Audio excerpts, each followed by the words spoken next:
All right, well, hi everyone, and welcome to Business Ops. My name is Devin Dean, and I work with the Central Mountain Small Business Development Center in Salida. Today we are here with Kristine Carey, founder of Brand Guide and executive director for Naturally Boulder. For the next hour or so, Kristine will be taking us through mastering your SWOT analysis. And we are recording this session, so you can watch it on demand later. If you have any questions, please feel free to type them into the chat or come off mute and we can get those questions answered. But if you do prefer to wait, we will stop the recording at the end and you can ask your questions at that time. Kristine, do you mind sharing your screen? You can show everyone. Cool. All right, and go ahead and hit the next slide too. And so this is just real quick before we get started here. The Central Mountain SBDC offers no-cost confidential consulting, as well as free or low-cost workshops like this one, as well as assistance with access to capital. So please reach out if you would like to register for a free consulting session. Next slide. And our center serves Chaffee Lake and Park counties, the three little yellow areas in the center there, but we are part of a 14 center network. So if you do not live in one of those three counties, we are happy to get you in touch with your best local resource. And without further ado, I give you Kristine. Hello. Let's see. So obviously this is me. And as Devin mentioned, I have my own business called Brand Guide, and I really help startup CPG companies, food, beverage, supplements, so consumer packaged good companies in the startup to growth stage to really help find brand messaging, get purpose, really stay consistent with the things that you talk about for your business. A lot of business direction, and then on top of that, the message that you're talking to your consumers.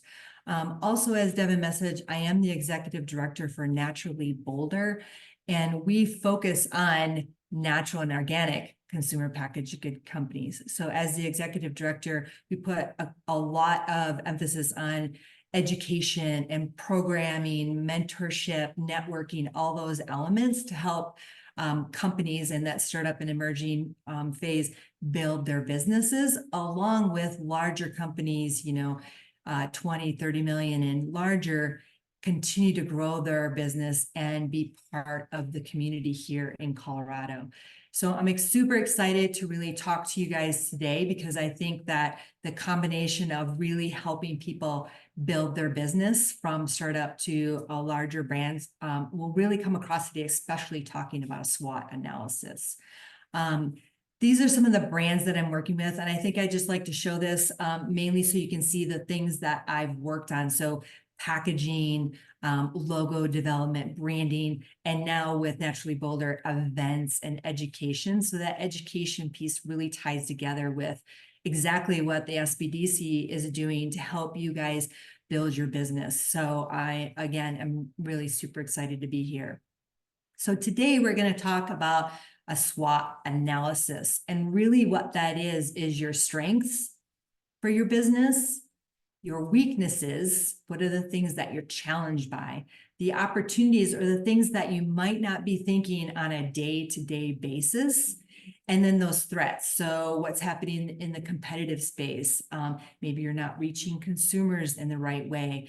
Just those things that are potentially threatening your business, that are the things that are always definitely keeping you up at night. So talking about these four pieces in different aspects of your business is really important, and for you to take that time. So the key to this conversation today is to really showcase how do you take action to identify those successes and those challenges, and then at the same time say, for a moment, I got to sit and really think about, all right, how do I look to the future? But also, how do I grab those low-hanging fruit pieces? Because that's ultimately the things that you can make those smaller steps by and really get to potentially even more quickly than those bigger futuristic pieces. I do have a workbook included. So I do want to just kind of show that to you really quickly, but the email that comes across to you will have this workbook included with it. Plus it'll be in the slides, the link there, but it's basically a workbook for you to do the action, right? All the things that we're going to talk about in this next hour. And so it talks about what are those strengths, weaknesses, opportunities, and threats, and then gives you the space to think about it and the space to write about it. Because the more that you think about it and write about it, then there's going to be action that's going to come across to it. So the workbook isn't really important right now because we're going to talk through it. So you don't have to have this in front of you, but it gives you the tool to actually take the time to think through those pieces.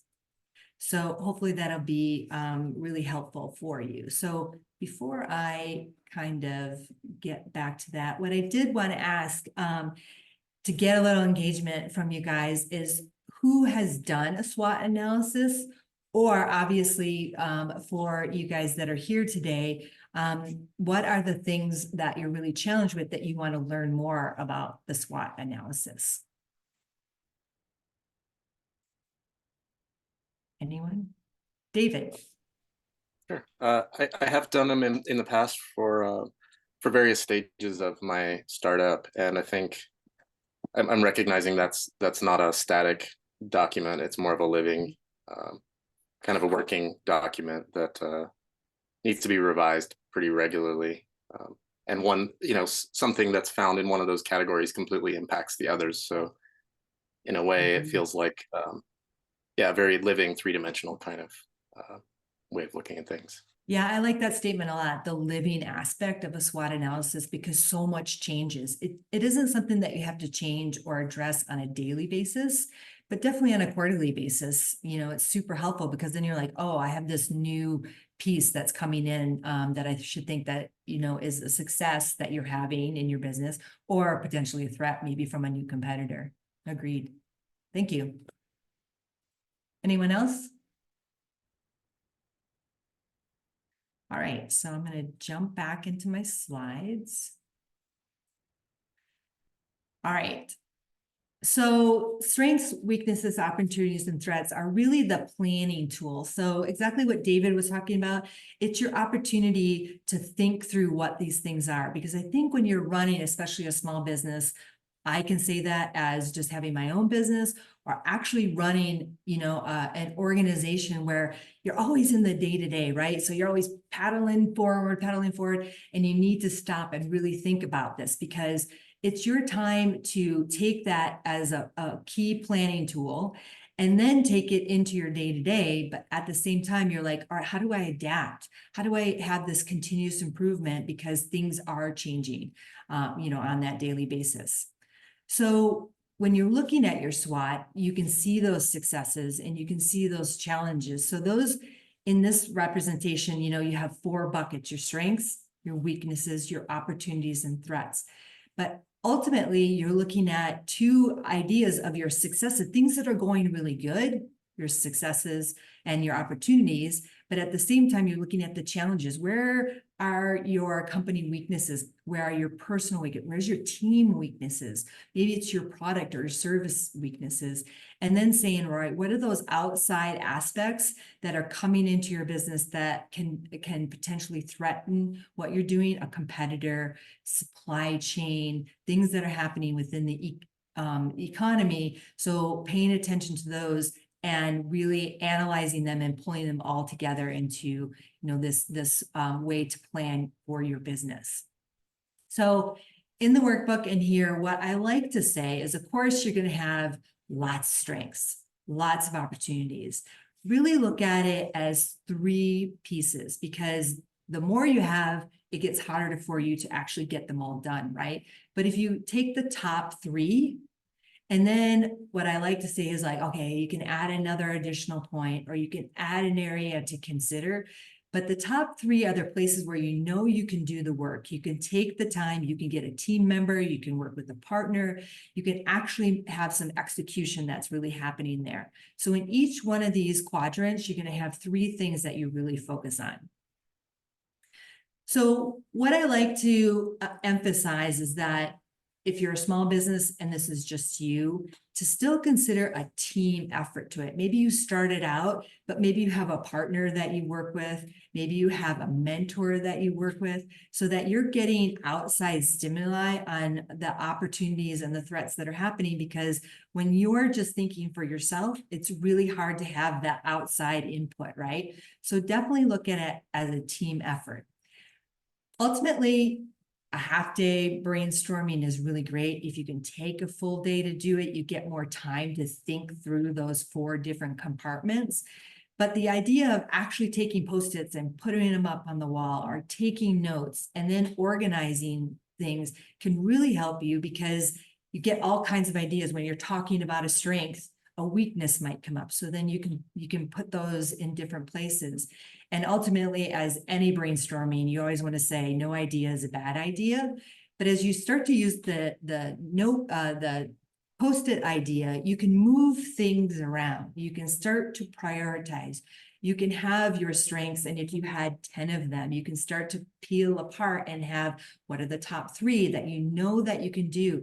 And going back to that first slide, the low-hanging fruit, what's the one thing that you can do that's super easy that you could do tomorrow or next week or within the month or the quarter?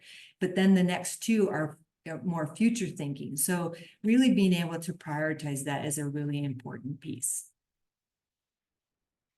All right, so let's jump into the strengths and the weaknesses, because they are the yin and the yang of the conversation. So these are internal factors for your business. So they can be your financial aspects, your cash flow. Do you have investments? What have you put into your business? And what are those sources of income? So do you have e-commerce? Do you have brick and mortar? Do you have friends and family money that's coming in? Where are those strengths for your financial aspect?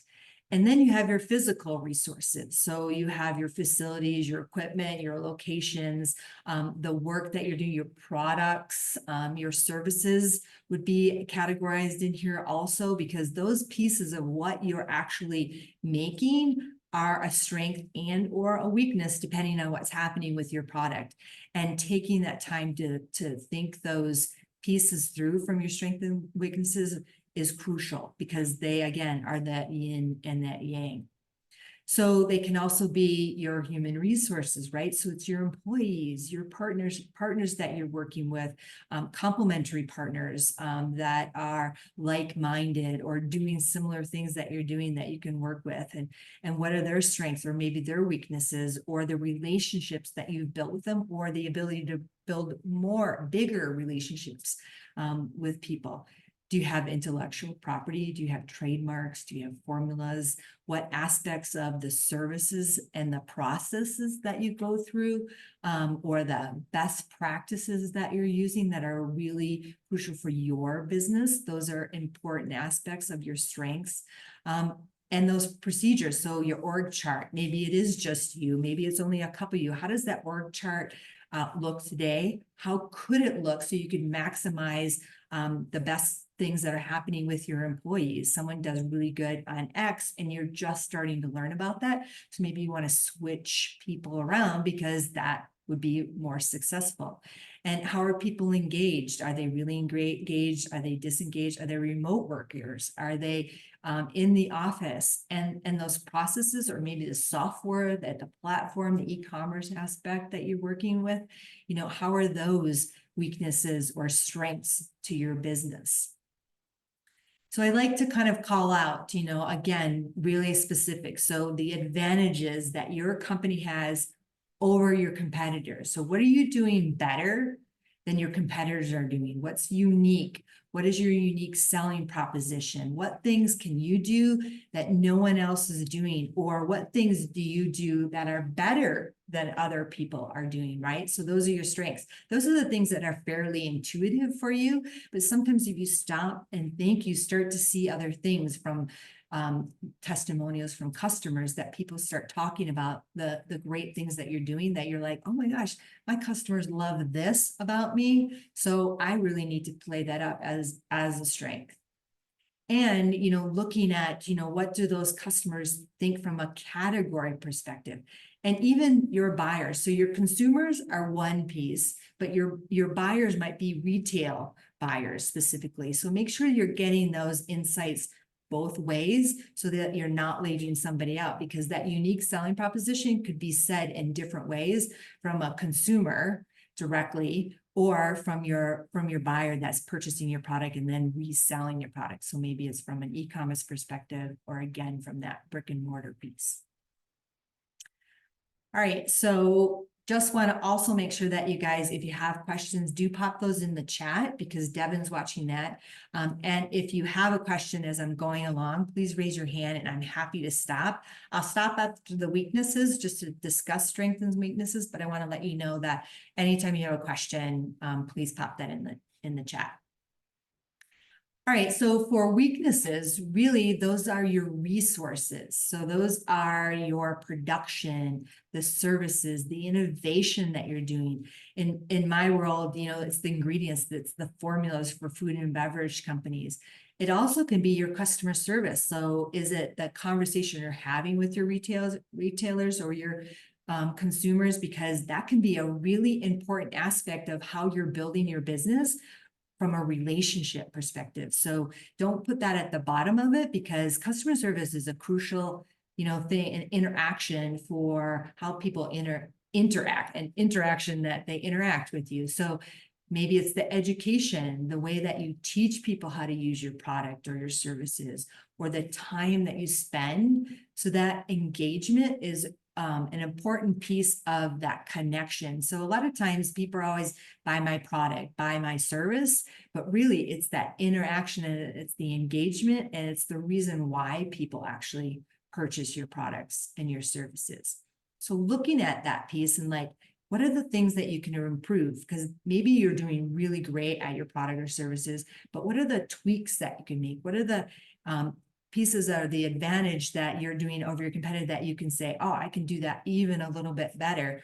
Or what are those things that you should be avoiding? Because a lot of times you're thinking, all right, I can make this better, I can make this better, but you might not be thinking, I take this out, that's what can make it better. So, really thinking of that place of avoidance and getting those insights from, again, your customers and your retailers can be really advantageous.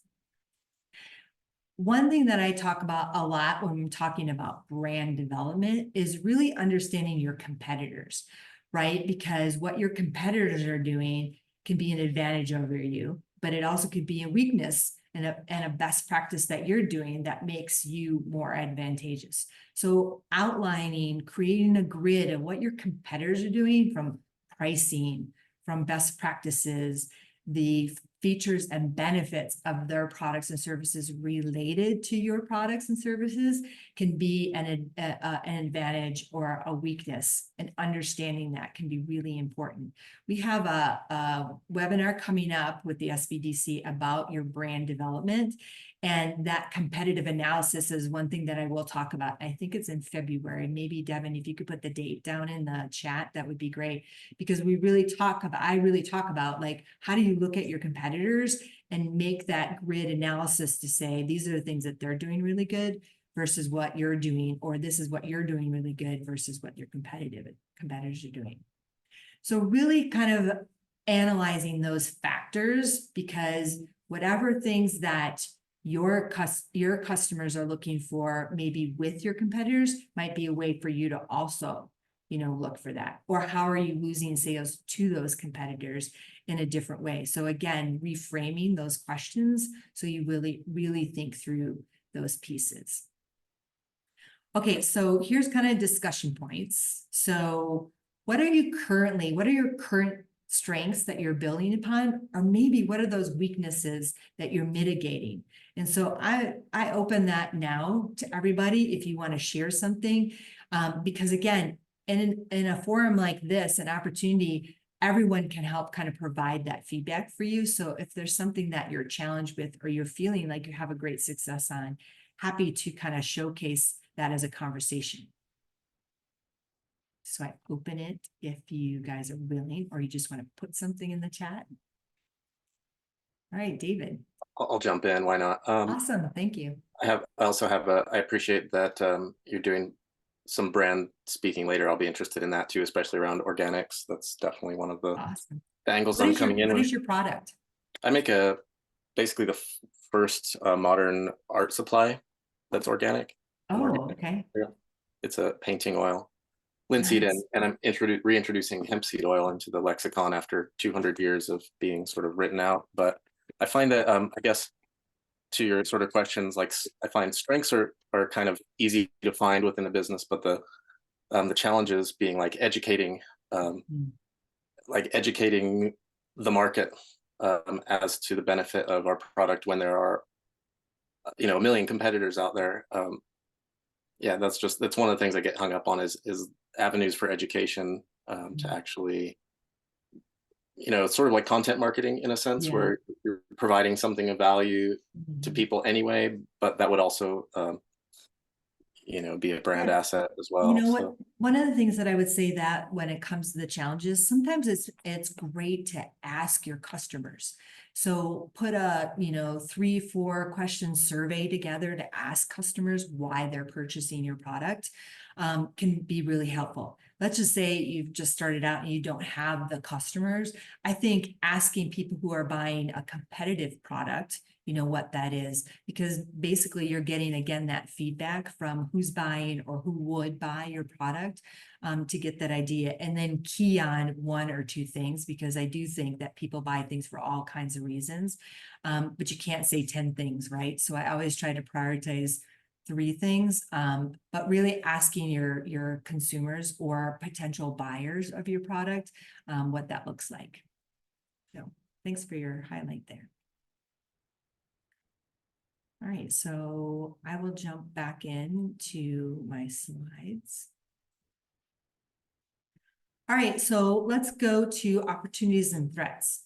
And opportunities and threats are obviously the external pieces for your businesses because they directly or indirectly affect your business, right? So economic trends, so local, regional, national. So if you're looking at your business right now in the Central Mountain local area, what are the factors that really affect your business locally versus someone that might be national? There's different economic trends that happen. And in the conversation that I'm having with some of our businesses is definitely supply chain, because a lot of people have ingredients from around the world. So that national aspect is a much bigger thing that if you're a local business that might only be sourcing ingredients or materials for your business locally. So how does that impact everything? I think market trends are really important, no matter how you can find that. A lot of times you can Google information, what's happening with innovation in your category. Who are the competitors? How can you make a list of those competitors so you're always paying attention to the companies that are coming in, companies that are leaving, new products that are entering, the problems that those companies are solving, and the relationships that they have with other partners. So that relationships could be your suppliers, it could be partners, it could be like-minded companies that maybe you're doing social media or content work with, because those partners are really important to the opportunities and the threats that are within your business, the successes that can happen. And going back to this idea of, getting your competitor listing together is really important, because a competitor that's today might not be a competitor that's tomorrow. Or a competitor that's not there today could be a competitor that's really important tomorrow. So making sure that you're kind of up to speed on what's happening in your category. So opportunities are really those trends, okay? So that if you're in the food and beverage category, what are hot new ingredients that are coming out? What are the functional aspects of ingredients that can go into food, beverage, supplements, all those pieces? What are those trends that are important in your category that you can align with? So this is one thing that I think on a daily basis, they might be things that are popping into your email that you're like, okay, I got to remember that. And you might source them into a file that you can think of. when you're doing your SWOT analysis, that's the stuff that you can pull in to say, all right, I saw this trend in the last quarter. I saw this trend in the last year that you want to play on, because that's how you can build your business. But it might not be something that you're thinking of on a daily basis. So same thing with technologies that can go into your product, platforms, apps, all those pieces that you can really tap into to create an advantage for your business. And all those things that really kind of look at from a social patterns, like how are people reacting to something? How do people like trends? What's the most interesting TikTok that's happening right now? So how do you use that as an opportunity for your company versus kind of putting it off to the side? But again, you don't have to think about it on a daily basis, because when you do your SWOT analysis, you're thinking about it then. So you can really put some mind work to it and then put it into your business.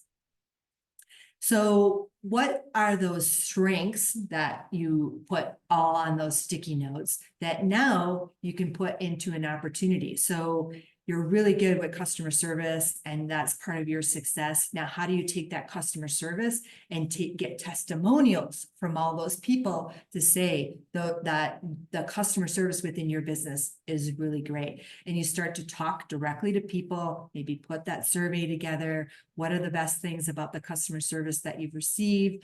Returns are easy, or working with me on a one-on-one basis in your service business, and getting those testimonials. So you take that strength, turn it into an opportunity. What are those weaknesses that you're missing out on? So you are hearing that you have really great customer service, but you haven't been getting those testimonials. So again, let's move that into an opportunity.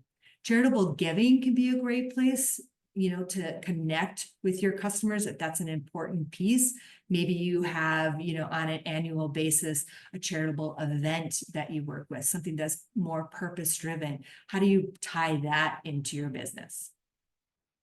So specifically when you're looking at threats, look again at those competitors. A lot of times they can say a lot of information to you because someone's coming up and doing something maybe the same or different than your product. And so they just entered the market. How do you look at that and say, oh my gosh, I gotta do something new with my products, or I've got to do something new with the customer service. Looking at the supplies that are coming in. So like I mentioned with ingredients, but any kind of supplies that go into the building of your product, those raw materials, is pricing an issue? Do you make sure that you have that in inventory? Is it available in the next 6 months when you have to put in another order? How do you look at those aspects of those threats to make sure that you're achieving a balance and watching that? All those future developments in technology, everything's always changing. How can you bring those into your business? Can you bring those into your business from a financial perspective, or even just having someone that can help you with that tech in your business? Because I know I'm not super tech savvy, but making sure that I have someone that I can turn to as a mentor or as a partner that can help me build that into my business. Right. Let's see. Did I skip one? Yes. Okay. All right. So opportunities and threats. So what are the pieces in your business that you're missing out on, or those threats that are truly the things that are keeping you up at night? So I know when you're building your business, there's lots of sleepless nights. You're like, oh my gosh, I should be doing this. I would kind of go back to that idea of the sticky notes. Have your notepad next to your desk, because then you can write the thing down. Maybe you can sleep just a little bit. So, having those moments can really help you, again, put this into perspective of like, I'm not going to think about it today, but each quarter I'm going to go back to that list and really kind of bring that up again. So I will leave it open. Anyone? Put it in the chat if you want to put something, for us to be able to discuss. All right, so I'll go back to share my screen. So I know Go ahead. When we've done workshops in doing anything with SWOT analysis, how simple and valuable it is to have those sticky notes on the wall. especially if you can do it like on a wall in your house, just because then you're constantly looking at it all the time, and you're just thinking of different, just different things pop up as you go about your day. Maybe yeah, you can move things from the strengths down to the opportunities. It's just having that just so present every day is really helpful, and it's so simple. Even if you can't have that on your wall, just Yeah. putting it in a notebook that is right by your bedside, or your desk or whatever. Yeah, and I would also say, I mean, a lot of times when you have a checklist, crossing thing off your checklist is such a great way to give, that moral boost to your business that you accomplished something, that you're thinking through something. And that can be the tiniest thing that can be really helpful in your business, building your business or allowing you again to have a good night's rest. So, all right. Okay, so taking action. So really identifying those areas of success and how can you really optimize it? How do you emphasize what's working well? And a lot of times, again, I kind of go back to that day to day. Like a lot of times you're working on the day to day, you're working on putting out a fire, you're working on, a direct relationship with, a supplier or a customer or whatever that is. And that day to day can be surmountable, right? Because you're working really hard to build your business, but having those things that moment to say, all right, these are the things that are working really well. And I have my list to be able to play that up and really identifying those areas of challenge so that you can overcome them. A lot of times it's what's the problem that you're solving for your customer? Take that step back and think, what's the problem that I'm solving for my business, right? Because those challenges are always out there. And again, prioritizing, you can't fix everything, right? But you can fix the things that become priorities, and that list will really help that. And it's the same thing with, all those pieces. So prioritizing those actions, because a lot of times they can take longer, they can have bigger impact. You can look at the low-hanging fruit. You can look at the things that can be 6 months out, a year out. In today's economy, a lot of times we're just focused on the day-to-day, but thinking that 6 months, thinking the year, we don't think so much, the 5 and the 10 years going forward, because things are in the now and things are changing so quickly. But this SWOT analysis is what is that continuous improvement. The Japanese word kaizen is really important. Continuous improvement for your business, because you're maximizing those successes, you're reducing the weaknesses, you're taking advantage of the opportunities, and you're minimizing the threats. So ultimately, when putting this together, you're getting a roadmap for what needs to get accomplished. You can get team members to help you, you outline a timeline, you put a budget together, you have you or your sales or your ops team or your marketing team put together those individual plans, but you don't live in those silos because everything has to work together. So the goal in this conversation is to say, all right, you take the time to think about it, and then you take the time to actually put that priority together. That half-day brainstorming, the post-it party, really having all your ideas in one place so that you can prioritize. This is an example of a post-it party that I did with a client. And it was really to say, all right, what are all those things? We had different versions of colors that we use, but ultimately it was all different aspects. And I think this was in, it's called Doodle something. I can't remember what it's called now, through Google, but it's a free opportunity for you to be able to post it in your computer, to be able to save it if you're not like a post-it on the wall or a post-it on paper. But you can see that, it was all the way from being a flexible team to offering full service aspects, speed to market, really prioritizing the fun to work with, that they're solving problems. So all the things went up here, and then we ultimately went to the aspect of let's now try to prioritize this. So that was a whole different exercise around it, but then getting to those top 3 things, so super flexible, but full service. And at the same time, it wasn't all business, because they were creating formulas for food and beverage. So we wanted to have a little more fun with what people are doing, analyzing the trends, getting really fun with flavors. And that all kind of came out in the opportunity with the Post-it party here. So that kind of gives you an example of what things look like.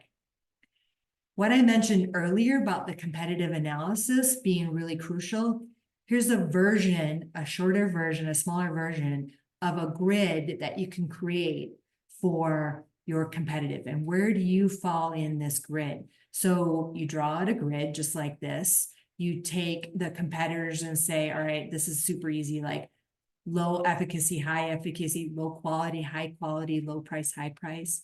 And where do you fit? Are you low price, value driven, or are you high price? And then where do your customers come on this grid? Because then you start to say, all right, I am now, let's just say in this upper right-hand quadrant, and all my competitors are over here. So I have a really great unique benefit that's playing out here. And now how do I take that as the opportunity and play those pieces up in your messaging? How do you talk about those pieces that you are doing versus your competition? So when you put this on a visual, paper, you start to see that all those information points help you with your messaging, help you with how you're running your business, help you with the planning that happens within your teams. So everybody kind of knows where you are and who the competitors are, because if people don't know the competitors, or maybe you just know the top 1 or 2 competitors, which is fantastic, you all of a sudden start to get the additional ones that you're like, oh, this guy is an up and coming competitor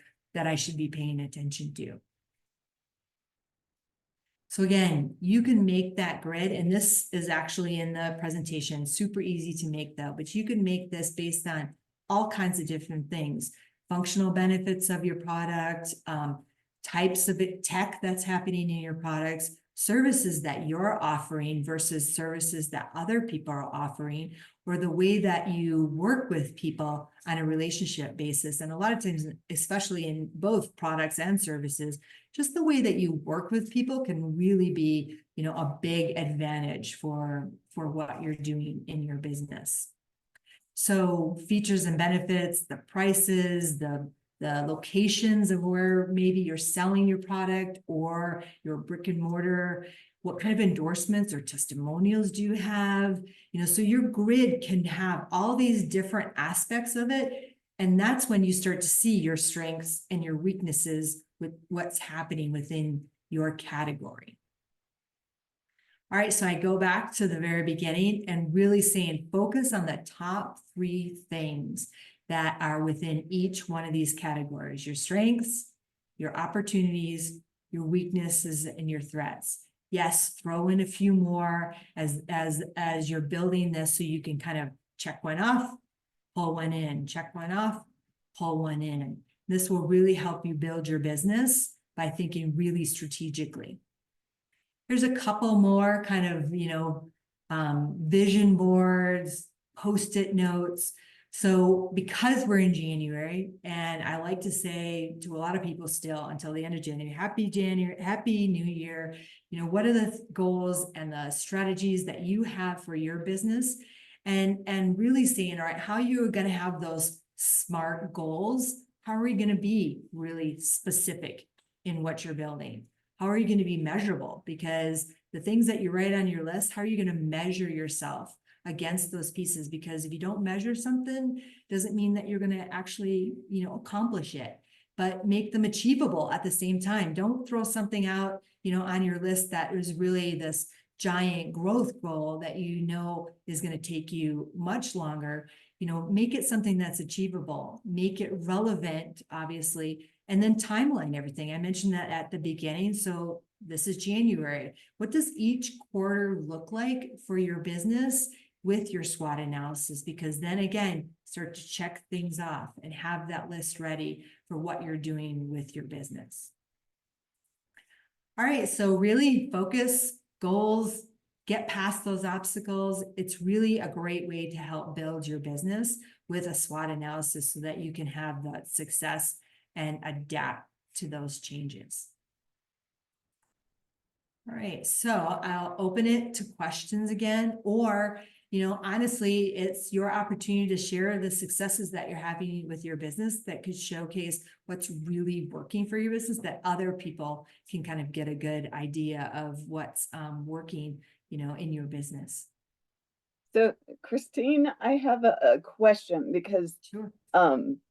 I am really good at thinking of ideas, but then we're doing so many different things that I run out of time. Right. And this year, I was like, wait a minute, I have no quality of life and I'm just spinning my wheels.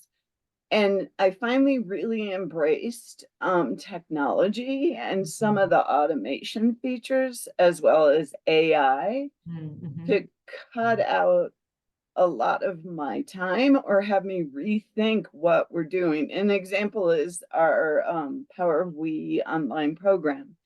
Devin spends weeks doing that and just realized, well, we could create this interactive website page and then it can just be updated as we get additional information instead of doing this work of art. So when you're doing SWOT, is there a way to kind of weave in not only trends, but the new technology that might help you rethink what you're doing?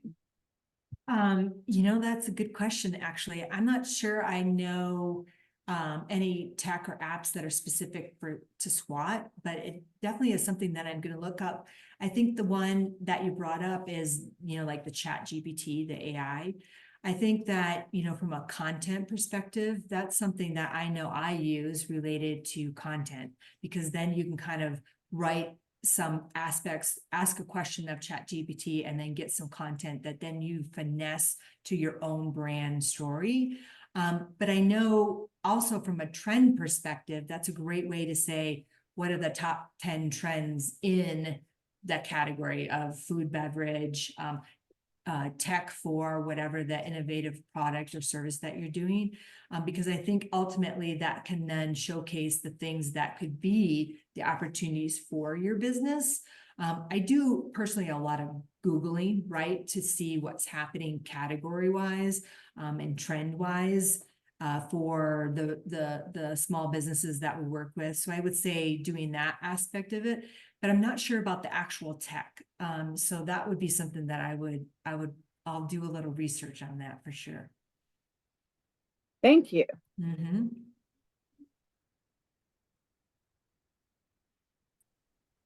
So I think Courtney. Oh, I didn't want to interrupt. Oh yeah, no, go ahead. Are you sure? So did you want us to share our strengths and what? Yes. So I have a vintage clothing business. I actually have two other entities, so I've been juggling a lot. And I was just on the coffee chat with Vanessa and like had a meltdown.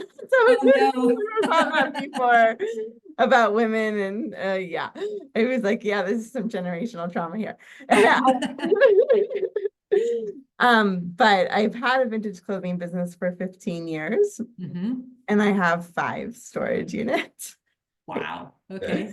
And I've had pop-up stores in Aspen, but since COVID, it's been forget it. And I am so behind on marketing. Like I just did brick and mortar and pop-up in high season. And like, that's kind of, but now you have to be like a Kardashian and goes and Hermes to pop up.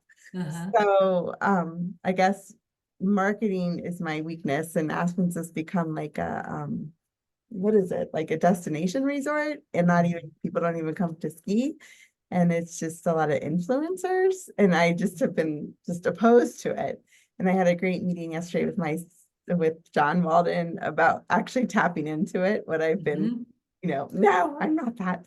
So learning tech has been my weakness, and then obviously my threat at the same time. So leaning into what I've been avoiding.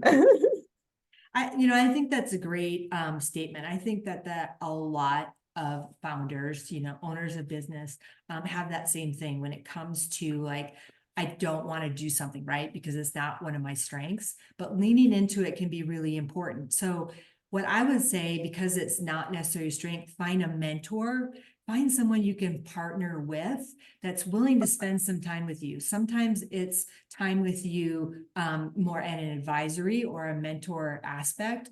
That can kind of guide you, or it might be someone who is willing to spend more consulting time, like the SBDC, that can find the time to say, all right, here are the things that you should be doing. Because I do think that your thought of the influencers that are coming to Aspen, really tapping into them and knowing who they are would really help your business, because they are the people that come in, they have some, credibility, they have some cachet, and can really help you build your business.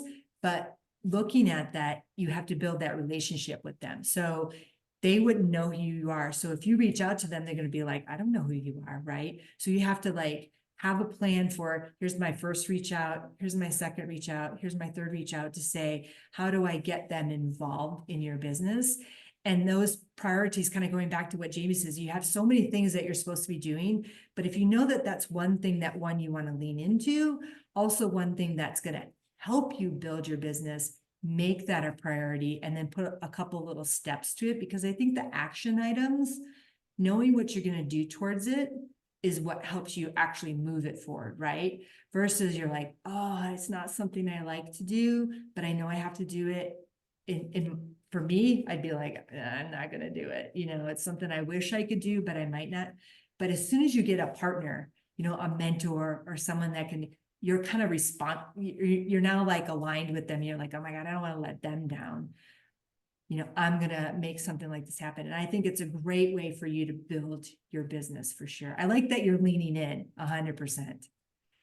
Oh, thanks. Yeah. I'm like, but is it what I'm aligned with? That's what's been really challenging because of how things moved. I'm like, this isn't me. This isn't my values anymore. Yet I have all this inventory, and was kind of trying to do a clothing line with it too, maybe, but definitely need to move some inventory just financially. So yeah, putting those pieces, what I lack is a good retail space, but what, like you kind of said, what are the opportunities now? Well, technology. Yeah.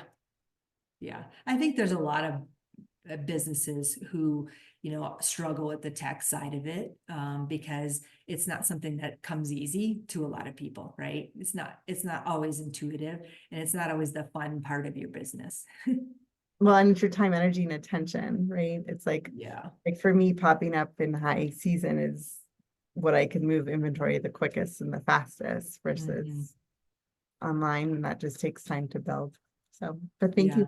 I think Jamie just put something about Etsy.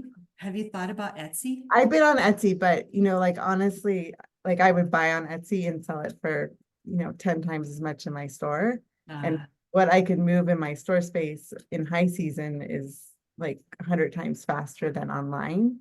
But so it's just but I just don't have the finances to really pop up right now anymore. So but then also even building out online takes runway. So both of them take runway. So I don't know what to do. I've applied for 10 loans in the last year and gotten denied with everyone. So it's been brutal. And I have been working with the SBDC and you name it. And I'm like, it doesn't matter how much inventory you're sitting on. If you haven't been moving it, forget it. We're not going to lend to you.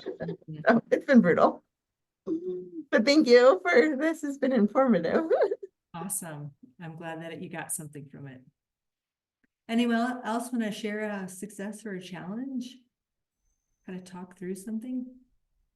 So Kristine, I don't know if it'll make a difference, but I'm just going to go ahead and end the recording if anyone can come on after that. But just wanted to thank everyone for being here. Thank you for your time, and thank you, Kristine, especially for your time in doing this presentation.